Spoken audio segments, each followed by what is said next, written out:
ಸ್ವಲ್ಪ ಜೀರಿಗೆ ತಂದು ಹಾಕ್ತೀನಿ. ಒಂದು ಆಲೂಗಡ್ಡೆನೂ ಹಾಕ್ತಾಯಿದ್ದೀನಿ ಕಟ್ ಮಾಡಿಬಿಟ್ಟು. ಈಗ ಅದು ಎಲ್ಲ ವೆಜಿಟೇಬಲ್ಸ್ ಎಲ್ಲ ಕುಕ್ ಆಗಿದೆ.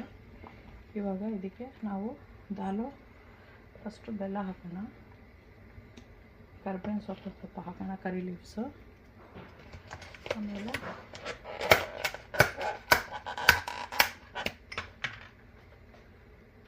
ದಾಲ್ ಹಾಕೋಣ. ಆಗಲೇ ಕುಕ್ ಮಾಡಿ ಇಟ್ಟಾಗಿದೆ.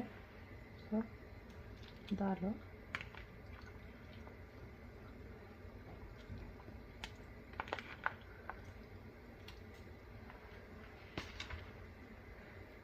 ಒಂದು ಮಿಕ್ಸ್ ಕೊಡಿ. ಅದಾದಮೇಲೆ ಒಂದು ಸ್ವಲ್ಪ ಸಾಂಬಾರು ಪುಡಿ,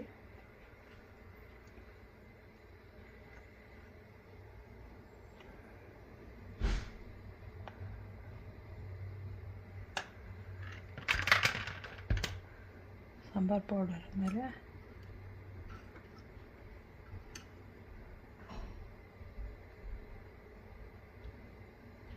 ಮಿಕ್ಸ್ ಮಾಡಬೇಕು.